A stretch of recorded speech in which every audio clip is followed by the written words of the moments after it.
Poisoning is one of the leading causes of injury-related emergency visits in the United States. Each year, millions of exposures are reported to poison control centers, and many more go unrecognized. But here's the real challenge. Poisoning rarely presents clearly. Instead, it shows up as altered mental status, respiratory distress, cardiac instability, or vague nonspecific symptoms, which means the risk isn't just the toxin, the risk is failure to recognize it in time. And this isn't just a healthcare issue. Workplace poisoning is a real and under-recognized risk, with hundreds of thousands of occupational exposures reported over time, and likely many more that are never identified. In fact, over a 10-year period in the United States, more than 300,000 workplace exposures were reported to poison centers, including tens of thousands of serious cases and nearly 200 deaths. That's where simulation becomes critical. It allows teams to practice not just knowledge, but recognition, communication, and performance under pressure. In this video, I'm walking through 10 high-impact simulation scenarios you can use during Poisoning Awareness Week, each grounded in real-world risk, critical recognition points, and system-level learning. What is Poisoning Awareness Week? Before we get into the scenarios, it's worth taking a moment to understand what Poisoning Awareness Week actually is and why it exists.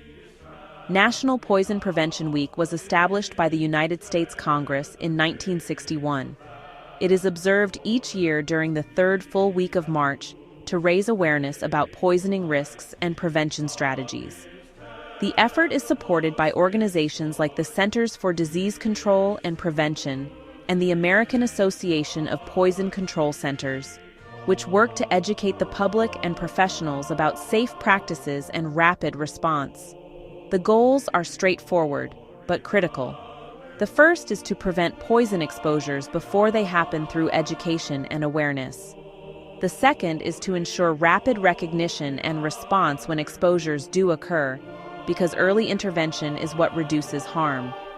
And third, to promote the use of resources like poison control centers, which provide immediate, expert guidance in both emergency and non-emergency situations.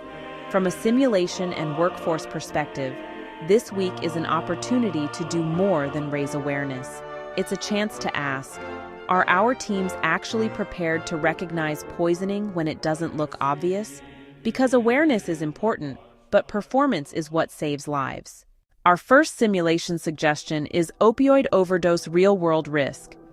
According to the Centers for Disease Control and Prevention, over 80,000 opioid overdose deaths occur annually in the United States.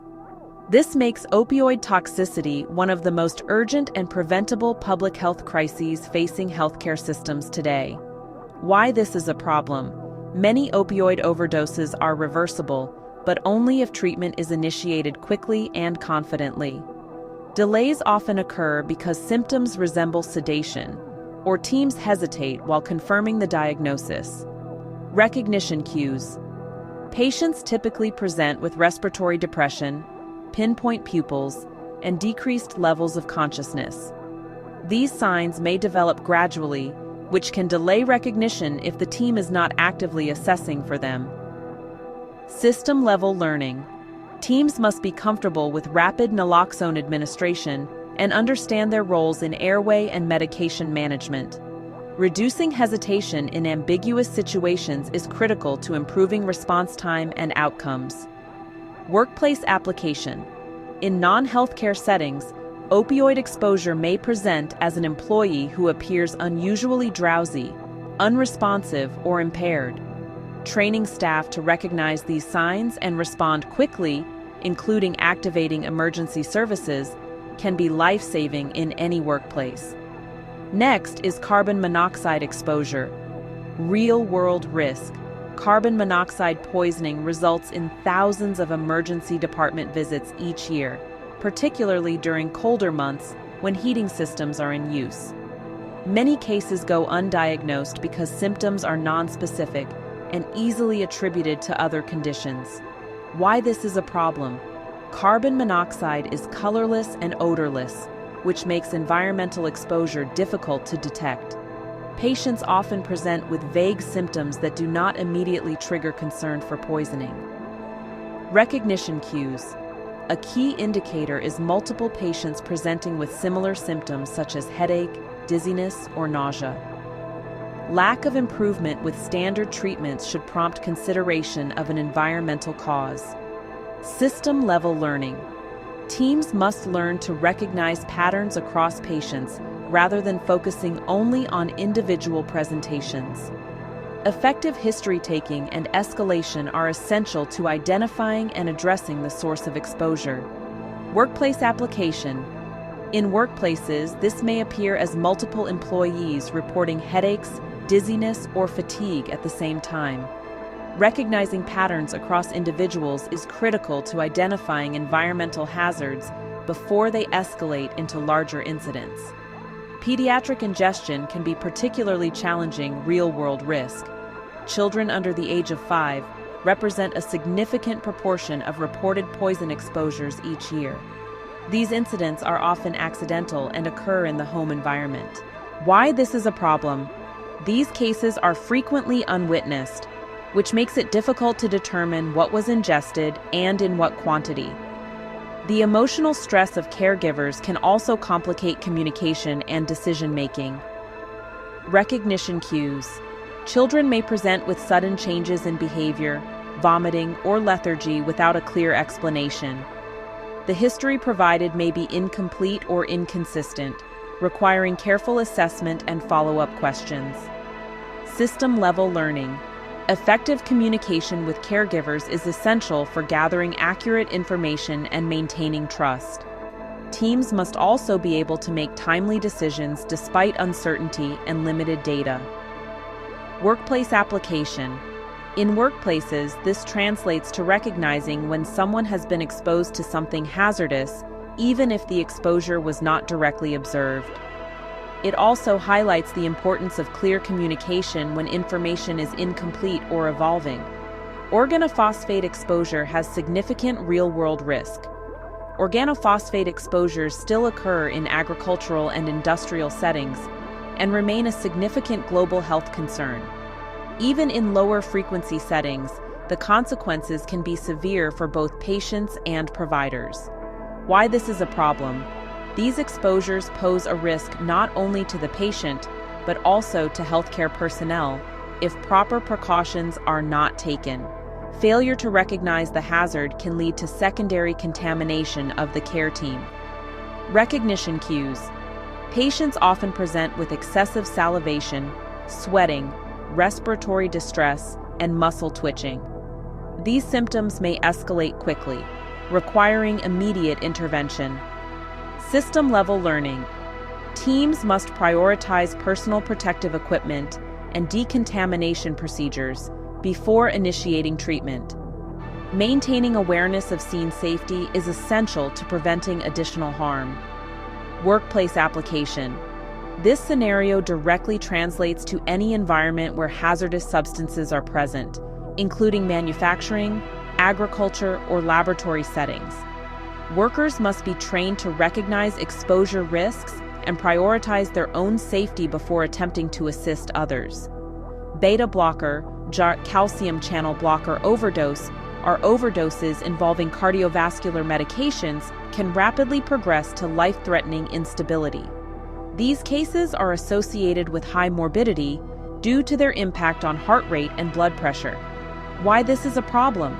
Standard treatments may not produce the expected response, leading to confusion and delays in escalation.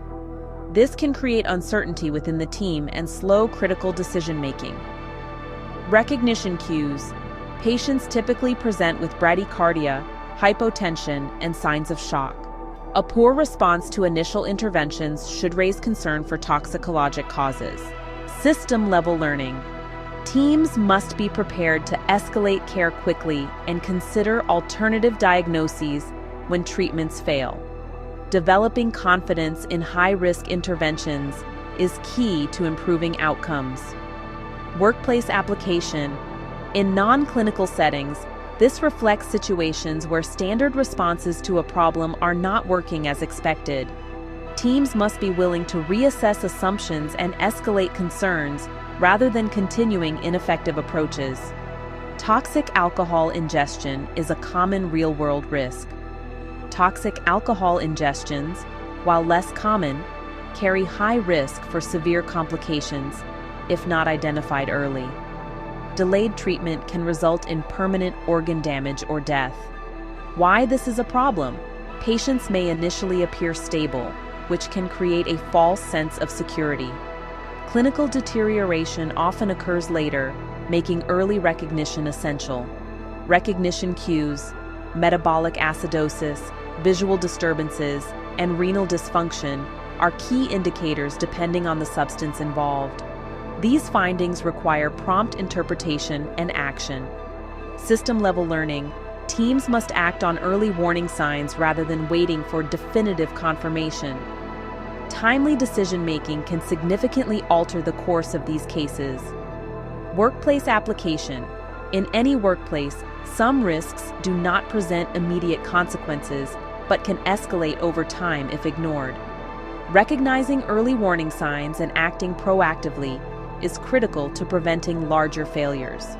Cyanide, chachi, smoke inhalation are real-world risks in what may be already challenging circumstances. Fire-related exposures often involve multiple toxic substances, including cyanide and carbon monoxide. This creates complex clinical presentations that require rapid assessment. Why this is a problem? Teams may focus on airway and oxygenation while overlooking underlying toxic exposures. This can result in incomplete treatment and ongoing patient deterioration. Recognition cues. Signs may include soot exposure, altered mental status, and persistent instability despite oxygen therapy. These findings suggest a more complex underlying issue. System-level learning. Teams must manage competing priorities and consider multiple diagnoses simultaneously. Rapid recognition and treatment of dual pathology are essential for survival. Workplace application. This applies to emergency and high-risk industries where multiple hazards may be present at the same time. Workers must be trained to recognize that addressing the most visible issue may not resolve the underlying danger. Serotonin syndrome versus sepsis are a challenge. Adverse drug reactions and interactions are an increasing cause of emergency department visits. Many of these cases present with overlapping symptoms that complicate diagnosis. Why this is a problem? Symptoms such as fever and tachycardia can lead teams to anchor on more common diagnoses like infection. This can delay appropriate treatment for toxicologic causes. Recognition cues. Patients may exhibit hyperthermia, agitation, and neuromuscular abnormalities. These features help differentiate serotonin syndrome from other conditions. System-level learning. Teams must remain flexible in their thinking and reassess initial assumptions. Avoiding cognitive bias is critical in complex diagnostic situations. Workplace application. In any organization, teams may default to familiar explanations when problems arise. Training individuals to question assumptions and consider alternative explanations improves decision-making and reduces error. Household chemical exposures can be a surprising real-world risk. Household cleaning products are a common source of exposure, particularly when substances are mixed incorrectly. These incidents are often preventable but still occur frequently. Why this is a problem? These exposures are often underestimated in severity by both patients and providers. Delayed recognition can lead to worsening symptoms and complications. Recognition cues. Patients may present with respiratory irritation or symptoms that begin shortly after cleaning activities. A detailed exposure history is essential for diagnosis. System-level learning. Healthcare encounters provide an opportunity to incorporate prevention education into patient care. Expanding the focus beyond treatment can reduce future risk. Workplace application. This directly applies to workplaces where cleaning agents or chemicals are used regularly. Proper training and awareness can prevent dangerous combinations and reduce exposure risk. Poison control consultations are not something many do often. Poison control centers manage millions of cases each year and provide expert guidance for complex exposures. Despite this, they are not always utilized early in the care process. Why this is a problem? Delays in consultation can lead to unnecessary interventions or missed opportunities for optimal management. This can increase both risk and resource utilization. Recognition cues. Situations involving unknown substances or unclear management pathways should prompt consideration of consultation. Uncertainty itself is often the key indicator. System-level learning. Teams should normalize early engagement with external experts as part of routine care. Integrating these resources improves both efficiency and patient outcomes. Workplace application. In any industry, knowing when to bring in external expertise is a critical skill. High-performing organizations recognize their limits and seek guidance early rather than waiting until problems escalate. Poisoning cases are not just toxicology problems. They are recognition problems, communication problems, and system performance problems. Simulation provides a safe environment to practice these high-risk, low-frequency events.